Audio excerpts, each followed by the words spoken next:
Welcome to Wildspire. You get to be a fly on the wall for my intimate conversations with entrepreneurs who are changing the world. I'm your host, Stephanie Benedetto, coach, storyteller, and unmarketer at The Awakened Business, helping coaches and change-making entrepreneurs unleash their inspired message and share it with playful unmarketing. I'll ask curious questions and explore uncharted waters with my guest today. Anything can happen when we step into the unknown of infinite creativity, and that's where we're going to play.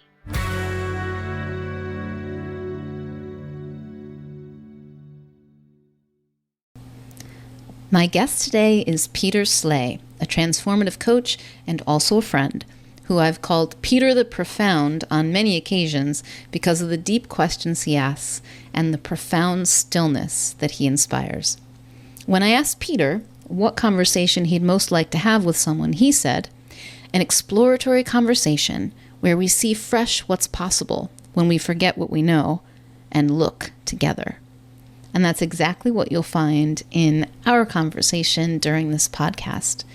We talk about navigating times of transition, being in the space of not knowing, and trusting the universe to bring what we need. Here's a bit more about Peter Sleigh.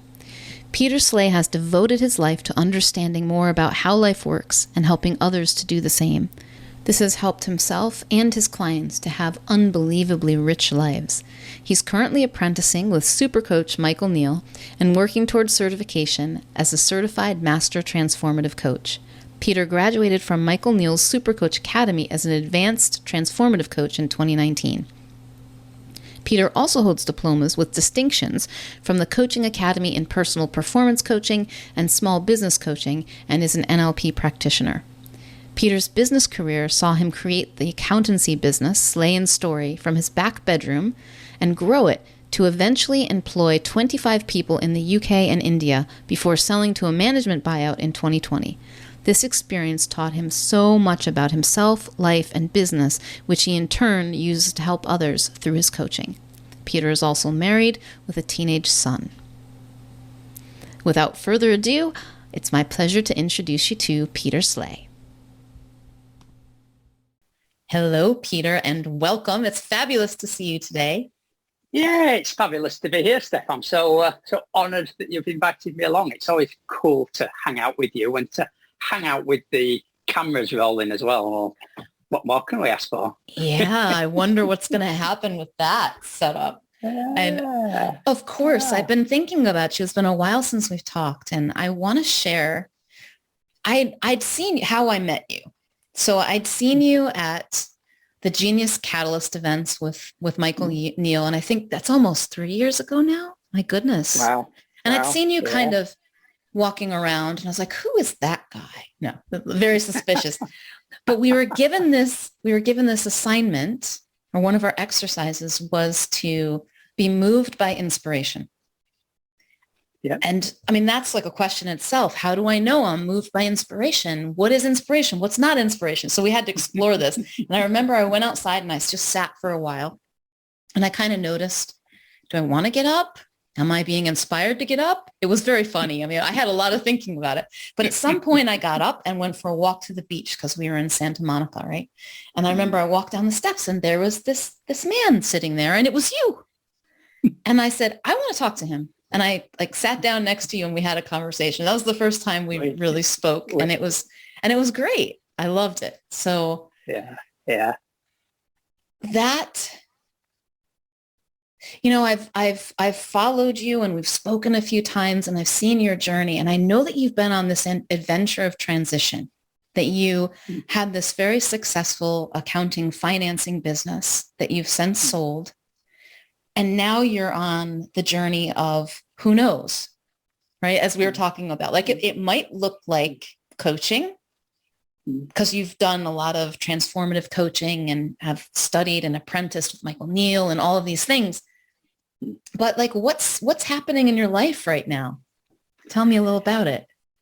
Yeah, I feel very much at that point where I don't know. And it feels to me, so the way I see my life is I'm available to be used as the universe sees fit.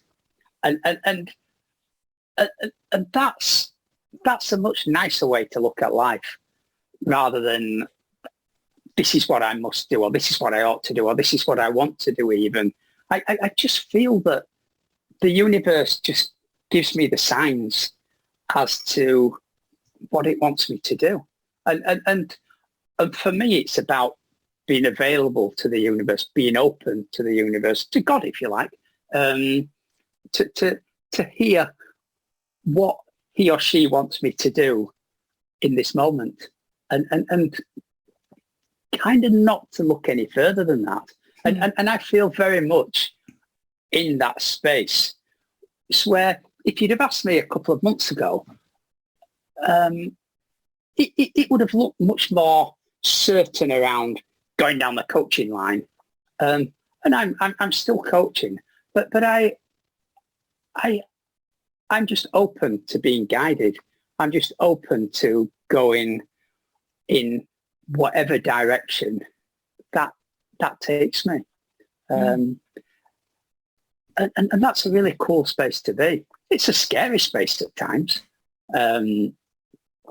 It's an uncertain space. It's an unsettling kind of space. I feel quite unsettled at the moment. But I know this is the space to be. I know that this is how I want to live the rest of my life, just being guided moment to moment. I kind of feel like travel is involved in it, but I can't travel at the moment. That feels a little bit kind of frustrating at the moment, but it's like just sitting with it and just allowing myself to be guided and being available for whatever that looks like, whatever shows up. It's that everything comes from nothing. It's sitting in that nothingness until something shows up, and we're not in charge of the timescale. So it's being happy to sit in that nothingness until something becomes obvious, and that is how creation works for me. That's how beautiful creation works. That's how we thrive in life, rather than hammering through brick walls. And we can kind of get to places by hammering through a brick wall. It kind of works, kind of the Donald Trump version of being successful in life, without being political about this. But you said Donald Trump. I don't know if you could do that without being political. Yes, we can. Yes, we can. Yeah, he's but he's not the only. It's kind of this goal-driven. I must get through this wall, however I get through this wall. Whereas that doesn't look a cool way to live life to me. There's always ways to maneuver round rather than needing to go through. And that for me is around being guided. That is around hearing guidance, hearing wisdom, hearing in a direction, and being open to it. And that's a beautiful way to live life. And that's how I'm trying to live my life. I get caught up in thought at times. I get insecure at times. And then, life starts looking complicated when I get insecure. But when I can see that that's all that's happening, you're getting insecure. Just sit in the space and just hear the guidance. So I'm wanting to ask you about this personally, like what you're noticing. But before I do that, I'm putting a bookmark in that for myself because I want to come back to it. What do you mean by inner guidance and being guided? What is that like for you? Yeah, for me, Steph, it's a feeling. It's it's a feeling of knowing. It's a feeling of no resistance. It's a feeling that this is the path, as opposed to kind of stress, as opposed to resistance. When we wait long enough, it becomes really obvious. I've had a really cool example recently, buying a car. So I'm buying a new car, and I couldn't decide what colour, what model, blah blah blah, all sorts of things, and I didn't force it. I just sat with it, and everything dropped away, and it became obvious, and I just went and bought the car. It was really obvious what to do, and that was a really cool metaphor of life. When we sit in I don't know, then objections kind of drop away, and it becomes clear. But in the universe's time, not in our time. And that can feel unsettling at times around sitting there long enough. But I know I have this knowing that it will show up, that all will be revealed in its own time, rather than in my time. And it's the feeling that directs us. It's just the knowing, a feeling it's the knowing. Like, I thought of it for a while as a different way of living, as living from this guidance. But after some time, and now as I look at it, it seems like it's what we're doing most of the time, except when we're thinking about it, except when we're overthinking about it, right? It's the way that we just get up out of bed when we get up, and we don't think about, am I getting up out of this side? Am I going to, or we just take care of ourselves. If we have an itch, we scratch it. If we need some water, we go get a drink. It's that simple in our design, the guidance that leads us to what it is we're looking for. And it's no different or what it is that's calling to us, right? Like, there's this, I like what you said, being used for, and I want to ask you more about that too. Yes. What do you mean by being used by the universe? It feels to me like it's a moment to moment situation, and just being available. So if the universe wants me to coach, then the universe will kind of put coaching clients in front of me. And now that doesn't mean I just, I sit in my chair and smoke a cigar and that there's a queue of people waiting to be coached. But there's something about it will be provided. And if I have no clients to coach, then the universe is kind of telling me something. It's waking me up to being open to doing something else. And people tend to get fixated on what they want to do, rather than coming from a space of, universe, I am available, almost like use me and abuse me, just do with me whatever you want to do with me. So where do you see, do your desires or your inspiration, like, does that have a place in there, or where does it have a place as you see it in what the universe is desiring to, how the universe is asking to use you? Yeah, I think that's a really good question, Steph. And it's about, it's kind of about what is Peter and what is God, or what is Steph and what is God, and what is the relationship between them.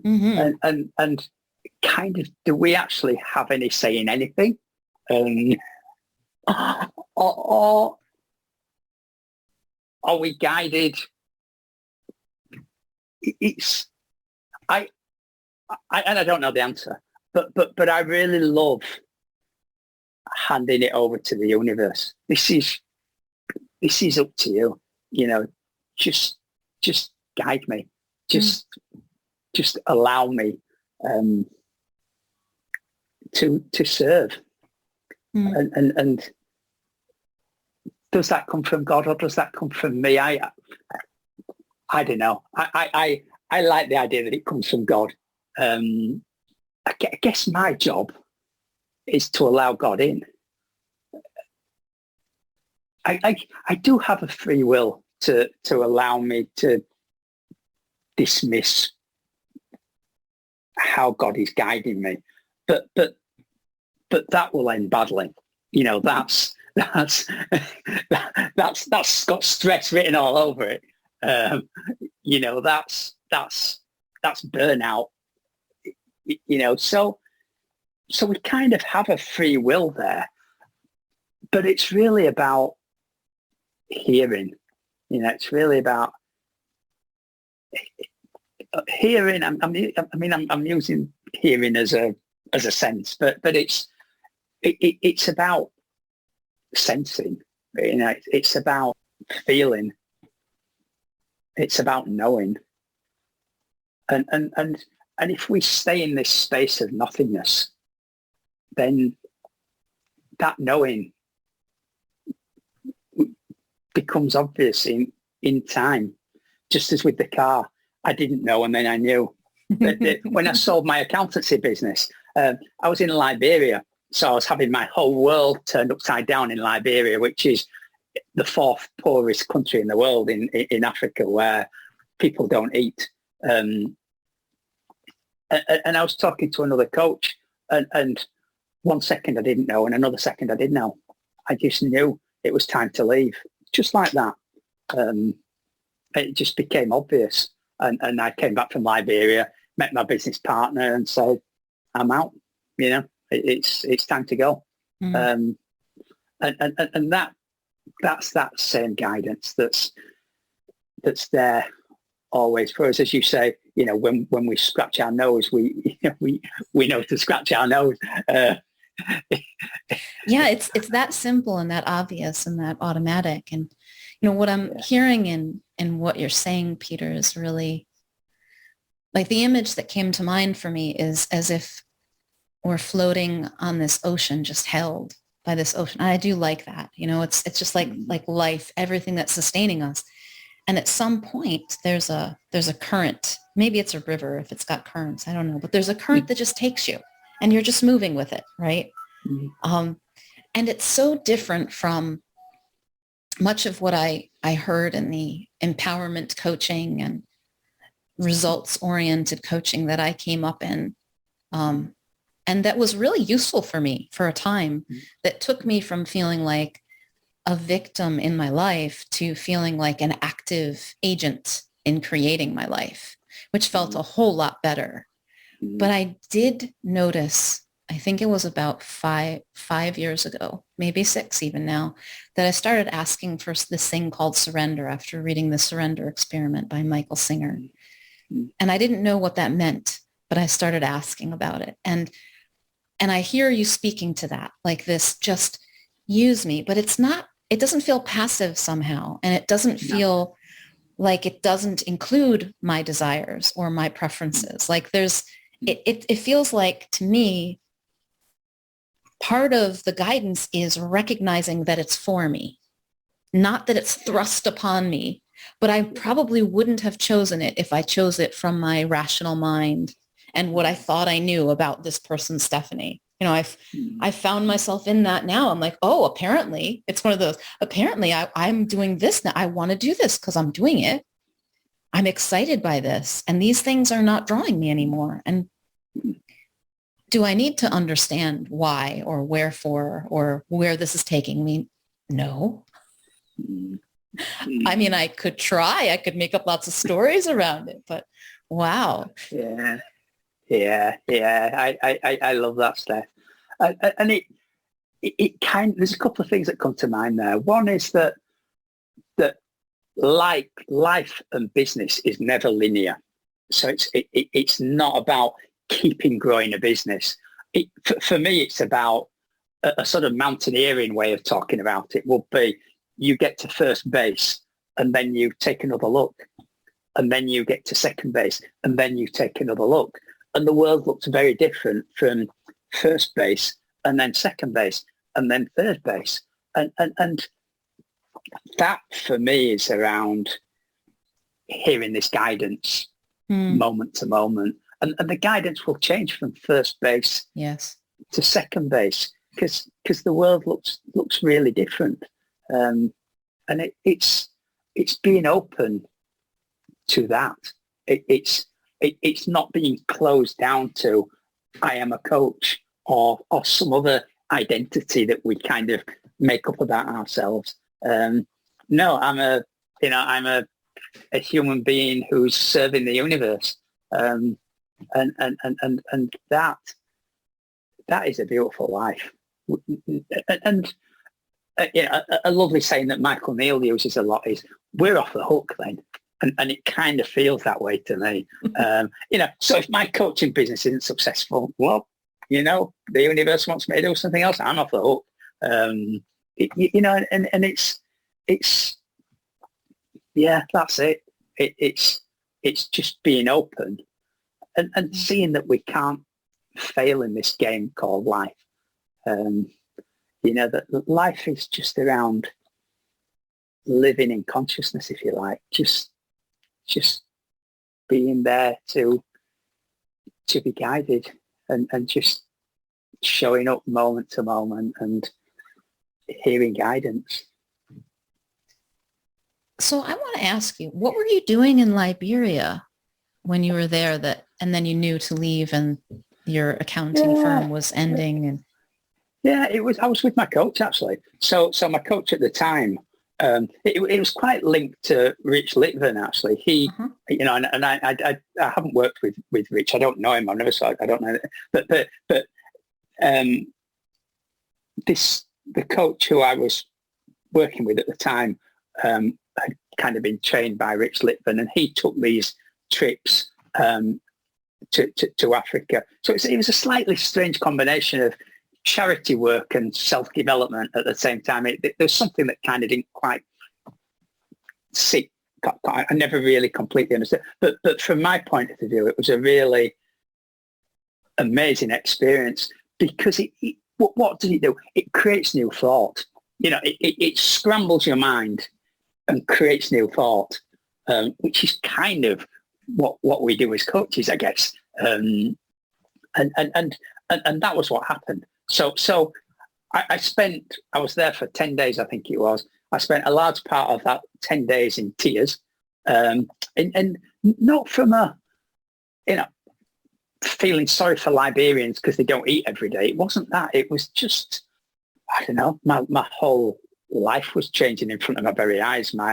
Any sort of thoughts of security that I thought I had was just like, oh, wow, and it completely scrambled me.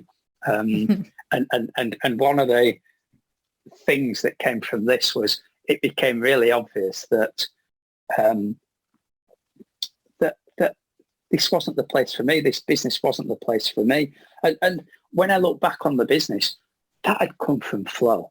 I'd never had a plan to grow a business. I was in the world of accountancy, which never felt right for me. And I gathered that if I was going to be in this world of accountancy, it was better to own the business rather than work for someone else. And that kind of gave me more freedom. And I was very good at business development, which is kind of what I did because I didn't want to be an accountant. So I hired other accountants to do the accountancy stuff. And my job was just forming relationships, which I'm quite cool at doing. And that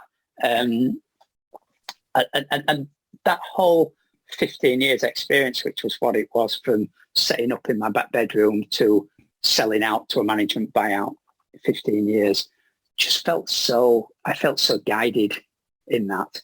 I didn't know at the time. I had no idea. I had no understanding of inside out or three principles or, it was, but I was so guided in that way. When I look back, I feel like the universe so had me. I had no choice in what I did. Is how it looks, as if I was just being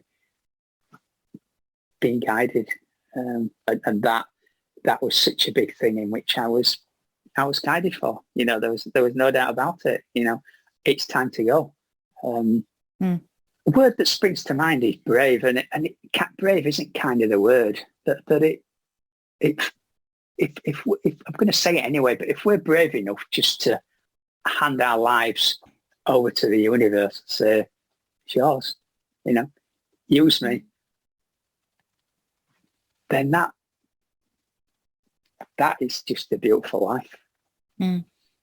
I found myself asking, I was like, yeah, how do I hand my life over to the universe? And I'm like, as I'm asking it in my head, I said, no, I don't really think I like that question. It's more like, what if I did?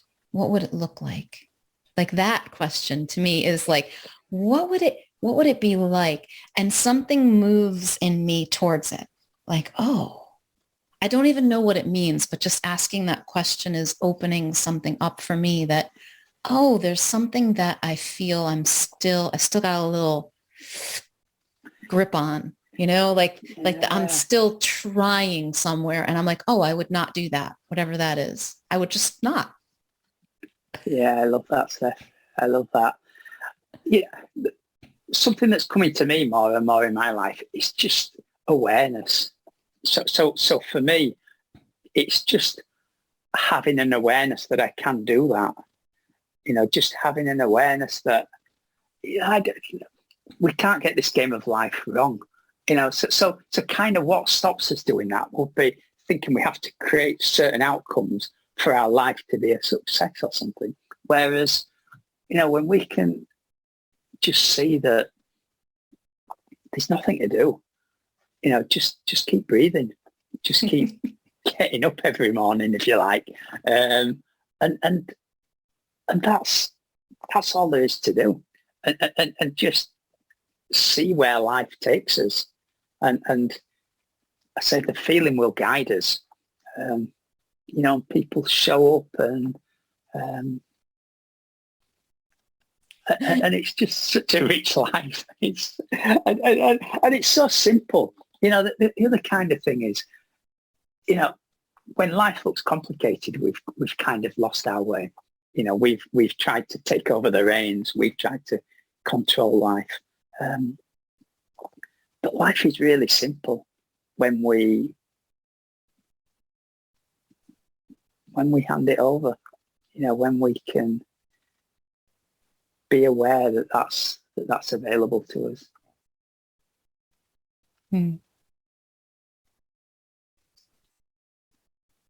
I am, even as I'm listening to you, a part of my mind is trying to, like, I'm thinking, what about the people who don't see that? Because and I almost can't even do that anymore, because it's so clear to me that, yes, like that we can live life this way, that is actually how we're designed to live. That's what we're doing anyway. All we're doing is creating this like mind friction, this thought friction that just drains our energy and doesn't ever take us out of the flow we're already in. It just kind of like creates friction for it, right? It doesn't flow with the ease that it could. And I see the remnants of it in myself sometimes. And I also see it in other people. The fear that if I don't, there's nothing that's going to do it for me. That if I let go, there's nothing to catch me. If I just float, I'll just sink to the bottom or never move anywhere. How would you speak to that?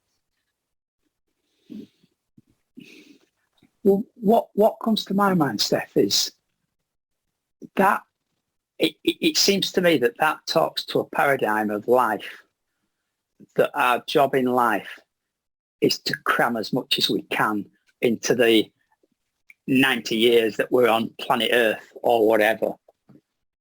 Whereas that doesn't look true to me. It probably did at one time. But if I died tomorrow, what a blessed life I've lived. And it's like everything else is a bonus. It's when we move away from the paradigm of that there's something to do in life other than to accept the gift of life. And that's it. accept the gift of life and be grateful for the gift of life, maybe. But even that's probably something more to do than we really have to do. Yeah, it's more like just being the gift of life, being life. Yeah. All of that is encompassed within it, right? Yeah. Yeah, absolutely. Absolutely. That's a rich life. And you know, and the irony is that from that space, we create lots of cool shit, which when we see life as being about creating lots of cool shit, then it becomes tough. Yeah, we've got it backwards. I was just seeing this and exploring this morning that, so many times we're out to create something because we think it's going to get us what we're after. We're going to get that feeling, that connection, that belonging, that happiness, that accomplishment, that success is when I do this, then I'll have it. Instead of being in this space, which you're describing as nothingness, but it's like this everythingness, nothingness, right? Mm-hmm. That has everything we're looking for. We don't turn into a puddle of mush. We actually have what it was we were looking for. We know it. And then from there, we create. Like it is natural to move forth in creation from that. And we create abundantly and joyfully. And not from a place of need or misunderstanding about what it is that we're looking for and where we're going to find it. And like, that is very different, shifting from thinking that I need the things outside to make me feel to going to the feeling itself, which is not an emotion so much as a space. But it has a beautiful feeling to it. It is very beautiful. And I am just in love with more and more and more of us relaxing into it so that we can create from that place. Because I do love the game of creation. And it's not necessary, but it's just a part of what we do, whether that creation is making ourselves a beautiful breakfast or a baby or a business or a garden. We're just going to be drawn to do it. Yeah, that's beautiful, Steph. The way I would summarize that is the difference between creating to verify our okayness and creating from a place of okayness, absolutely assured. And from that, it's fun. It's a game of life. It's Michael Neal talks about playing with the bank's money, and it's kind of, that's how it is. It's light and it's fun, and it's about enjoying the process, not chasing outcomes. And it's a completely different game, that is, when we're coming from a place of okayness, when we're the smile's already on our face. We don't need to get somewhere to create, to give us that smile. Michael Neal calls it creating from being at home. You asked me about my apprenticeship. One of the sessions we had was I talked to Michael about growing my business. And he asked, can I ask you a question first? And the question was, okay, this is home. This is the porch. This is the street. This is the town. This is the neighborhood. This is Europe. This is the world. Where are you in relationship to home? And that was so powerful, Steph. And that helped me to see that actually I didn't want to create it in the first place. I was kind of doing this because the dreaded shoulds were coming in. And that was so powerful. To create from home is a completely different game as to create something because I feel I need it, because I should do it, because I ought to do it, because I must do it. That's a completely different game. Wow. I feel it when you say it, Peter. I love that. Creating from home. And what is that? Where am I creating from? And what if I was creating from home? How might that be?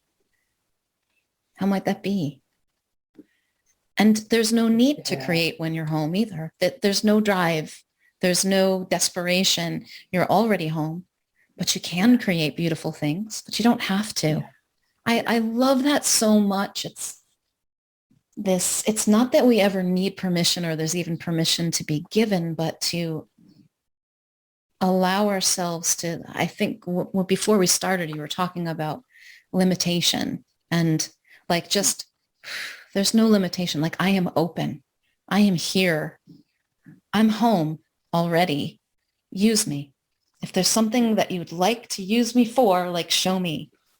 Yeah, that's perfect. That's beautiful, Steph. And that's it. That's just a gorgeous life. Being at home and being available to be used by the universe to create. Because again, creation. Yeah, go on, sorry. Oh, the beautiful paradox in that I've found is that the more I make myself available to be used and going and like relinquishing my ideas of what it should be, the more of an experience I have of what I might call myself. Or it's not really myself, but the more rich, full experience of life I get to have. It's not less. I didn't lose anything in doing that. No, that's gorgeous. That's, the more we experience ourselves is when we lose self-consciousnness, which is kind of, ironic. The course I met you on, Steph, that was so powerful for me, Michael's Genius Catalyst. And we were looking at the nature of creation there, weren't we? And Michael spoke about creation being 100% reliable, but 80% unpredictable. And that is so cool. And that is the space that I feel in the moment. Just realizing that it is unpredictable. So when I talk about being available to the universe, about handing myself over, I think it's that. I think it's recognizing the unpredictability. Yeah, I could be a coach, or I was inspired on TV the other day. I saw this guy who was renovating trainers for homeless people. And that brought a tear to my eye. And I thought, wow, how wonderful is that? And that is the kind of thing that comes to us when we're open, when we're open to... Can I play at something really random for a second, Peter? You can play anything, Steph. So you just said that, and something came to me around what you said earlier with this experience in Liberia and how there was this charity work that was also personal development, but something about it didn't feel like it didn't quite work for you. The balance wasn't right, or it wasn't connected or something. So I'm wondering if there's, like, if you could bring something to that, like what if you brought what that was attempting at, something like what that was attempting, like charity work that is not just about meeting the needs of people, which is gorgeous in and of itself, but it's also inviting and facilitating a deep transformation in the people who are doing the charity work and the people who are the recipients of it equally. But it's not artificial. There's no artifice in it. There's no trying to push these things, tape these things together that don't belong. It's actually the same thing. I've been talking with people here and there lately about, like, when we know that we're home and we create from that place. And I know that for me, I'll speak for myself, for a long time when I didn't know I was home, when I didn't know I was safe, I didn't really look at the world. I couldn't. It was too scary. It was too big. And, I could look at someone in front of me and connect with them. But if I looked further than that, even big events like 9/11, I just didn't even feel it. And I lived in New York at the time, and I was close to many people who were affected. And I didn't. And I think I'd closed something off. But as I felt more and more safe, I'm looking at the world, and wondering how the universe might use me to meet the needs of the world. Yeah. And it doesn't feel like doing a charity thing. It feels like just being me.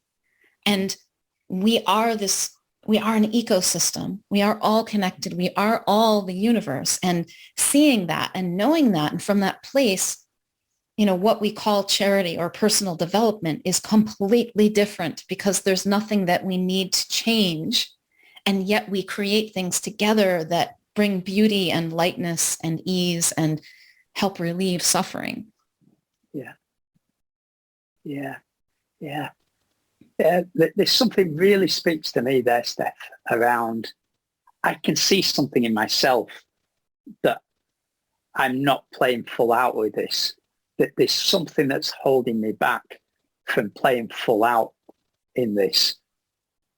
One is that I don't know what this is at the moment. But there's also something gets in my way about obsessing about creating a business or creating money or something like that.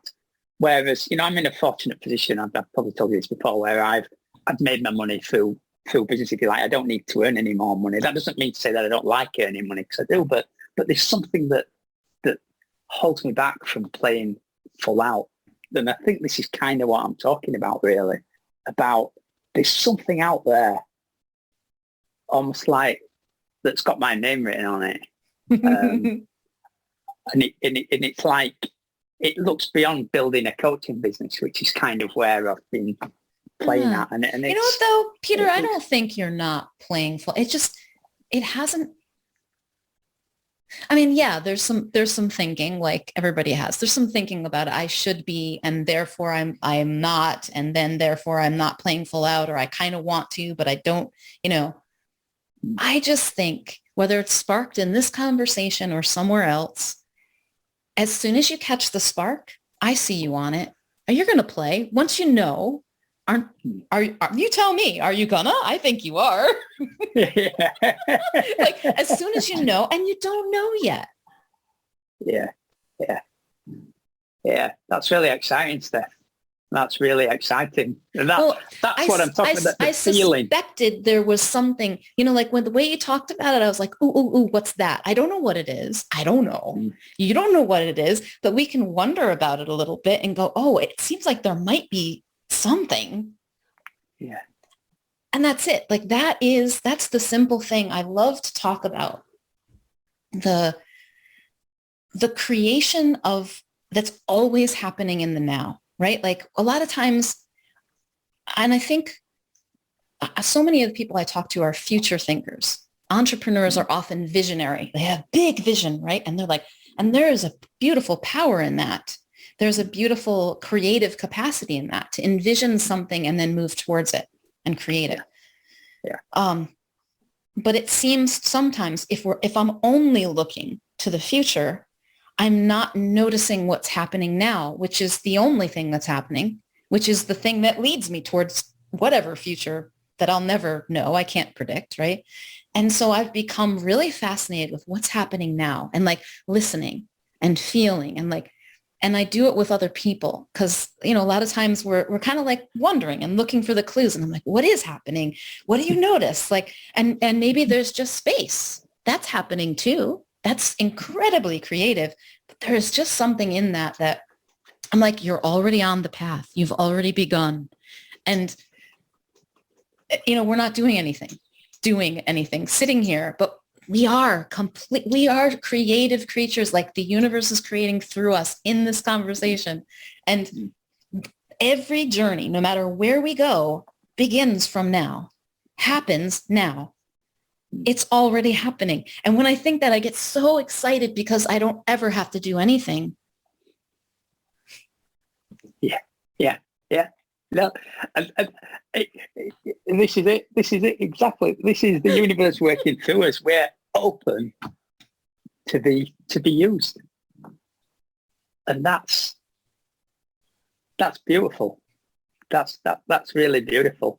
And so something that just came to mind as you were talking was I started my self-development journey, as quite a lot of people did, I think, with Stephen Covey and his 7 habits. And he talked about everything being created twice, once in imagination and second in form, which isn't dissimilar to three principles kind of stuff around, it goes from the formless to forming thought and then forming material or whatever. And that's it. That's it. Mm. That's the nature of creation. But recognizing that creation works much better through us, or we get in our own way of creation when we put limitations on it, when we put self-consciousness on it, when we're attaching ourselves to it, we're attaching our okayness to it, which is really limiting. So where, if anywhere, do you think goals fit in with creation? And so that's kind of like the traditional empowerment model is set a goal and then be like a pit bull and move towards it. And I've done this many times in my life and found it to be, useful for creating things. Like how do you see that now? Well, it's funny, when you were talking earlier about these, I can't remember the word you used, these weren't your words, but something like these super entrepreneurs who have these great visions. But the guys who came to my mind were the guys who want to go into space. So Elon Musk and Richard Branson, who are kind of have this bit of a competition to kind of see who gets paying travelers into space first, kind of thing. And now it seems to me that something as big as that, you can't do it without some kind of process of which part of that process has got to be goal setting. Even if it's only, let's have the astronauts at this place on the 13th of March at noon or something, ready to blast off or something like that. That's cool. But where it stops being cool is when we become fixated on it and not open to hearing the continuous guidance, if you like. We're then stuck in the old rather than being completely open. So I suppose you could rephrase that as having in the moment goals. So this is my goal as it looks in the moment, but I recognize that the nature of thought is that that's going to change in the next moment and the next moment and the next moment, and I'm not going to hold on to that. There's something about me that doesn't like the word goal, and I think that's about me. I don't think that's anything that goal is about. It wouldn't be a word I'd choose to use. Probably intention is a softer word to use. But I think, it seems to me that, we want to live our lives in the moment, but we also have to recognize that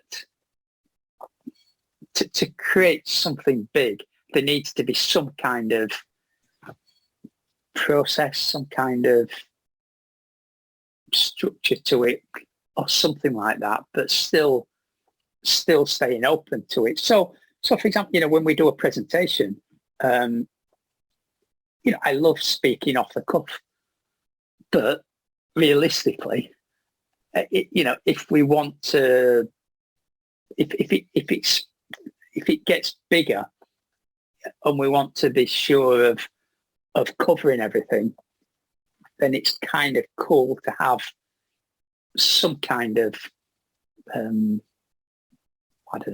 some kind of, what's the word? Structure again won't be the kind of word I'd want to choose, but something around that. Does that make sense? Yeah, is that the outward? Is that where you see it, Steph? Or, I'm playing in this. I'm playing in this space and kind of noticing and learning. And I also have a reluctance to use the word goal because of what it used to mean to me. It used to mean one thing that I will achieve no matter what.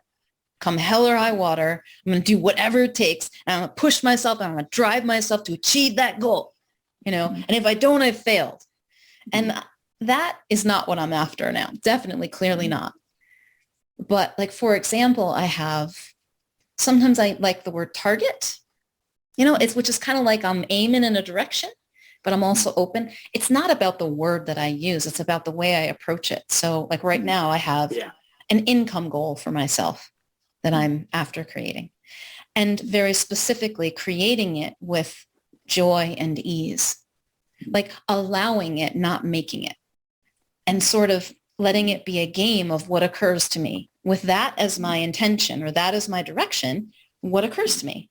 It doesn't have to make sense, and I could change at any moment. And that's what I keep hearing in what you're saying. And I noticed this a couple of years ago when I started really paying attention to what we're calling inner guidance, and that it would change from day to day, like literally. And I was, what? Does that mean I got it wrong? But it's real time based on all of the information. And as you're saying, I like that mountain metaphor. If I'm climbing a mountain and I get to a certain spot, I have a different perspective. The vista is different. I see all kinds. Of course, the guidance would be different because now I have different information coming in.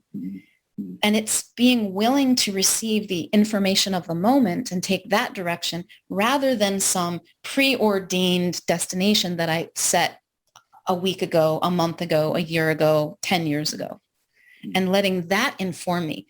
So there's a power in creating this intention, this focused intention that allows us to create something, but then the having that balance of in the moment guidance and just noticing when it shifts. And sometimes it can be as quick as, I'm doing this business. Nope, I'm not.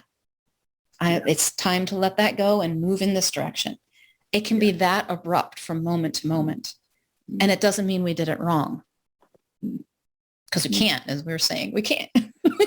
No, that's right. And the big thing seems to me to fit with that, Steph, is around not pinning our okayness on this. Yeah. So if our okayness depends upon us achieving our income goal, for example, then we're into a striving life. We're into a life that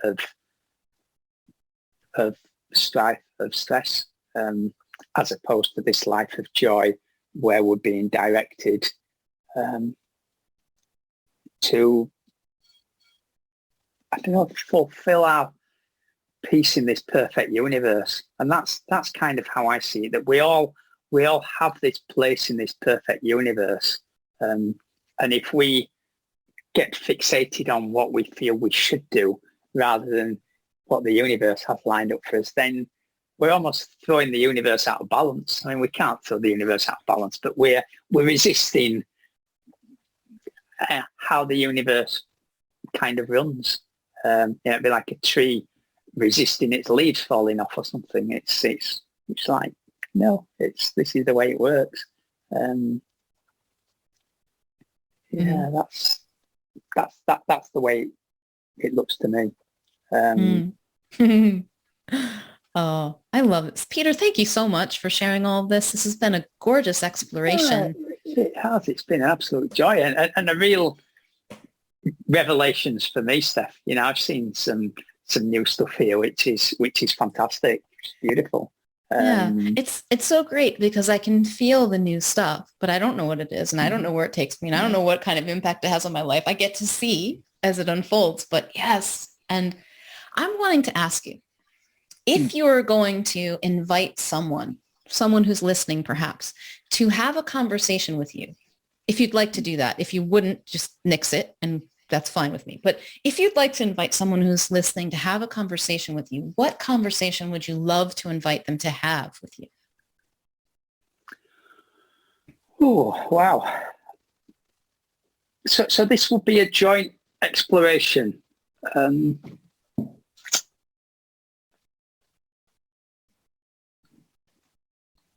And so for us both to kind of benefit, is that so we're looking at an exploration rather than me being taught or me teaching or something like that. So it would be something about freshness, about taking a fresh look at what's possible, or something like that. Yeah, take a fresh look at what's possible when we start afresh. When we forget everything that we think we know, or something like that. That's beautiful. So this exploratory conversation of what's possible when we forget what we think we know and we look fresh, what happens? Yeah. Oh, yeah. That's beautiful, Peter. I love it. And I think this place that you're living from, this place that you're creating from and in personally right now, but also it sounds like you're in this for the long haul. You're liking this. It's a perfect place for someone for both of you, both conversational partners, as we have, to engage and look and explore and see something fresh that maybe we've missed before. That is so, so powerful. Instead of running the old scripts that, the old thinking, and bringing it back that we've thought again and again. Oh, I love that conversation. Cool. So if someone hears that and they're like, yes, I want to have that conversation, how shall they find you? Well, I hang about quite a lot on Facebook, Steph. And my name, Peter Sleigh, on Facebook, or my website, which I'm actually working on updating at the moment, because there't quite a lot of old stuff that I kind of done in the past that's still on there. But my email is peter@businessandpersonalcoach.co.uk. Those are probably the best ways to contact me. Beautiful. Yes, you're not a hard man to find, thankfully. I don't hide. Yes, I love that about you too, Peter. Like, I have not been on Facebook for 3 months, but when I was, I would see you in my feed and just always sharing what you're up to. I'm attending this gorgeous conversation with, listening in this program and that program. And I'm like, it was just so lovely. Like, you're sharing those bits of your life and what's happening with you. So no, not shy, but also not me. I'm so great. Just sharing. Yeah, I love being around people. It's interesting. I remember one of the big things around coaching that Michael taught me was encouraging me to coach in the same way as I sit down and have a coffee with someone. Mm-hmm. And that's what I love doing. I just love spending time hanging around with people. No one more so than yourself, Steph. It's such a pleasure for me when we talk. Unfortunately, we live in different continents, so we don't get to meet up too often. But well, eventually they have these things I hear called planes, and eventually we will go. I would love to come to the UK. I have never been, so perhaps we'll make that happen when it's happening, when the time is right. Yeah, that would be awesome. That would be amazing. If you could do that, I will make all the arrangements for you in the UK. That would be amazing. Oh, awesome. Well, thank you so very much, Peter. This has been beautiful conversation. I so appreciate you. Pleasure. Oh, it's my pleasure. It's been gorgeous, Steph. I appreciate you as well. Thank you very much. Thanks so much for joining me for today's Wildspire conversation. If you'd like to receive a weekly Wildspire email from me filled with inspiring stories, unmarketing experiments, tips for playing your way to impact and income without the hustle and hype, insights from my spiritual business journey, and more, go to theawakenedbusiness.com/Wildspire. Until next time, may you know yourself as the gorgeous wild creation you are.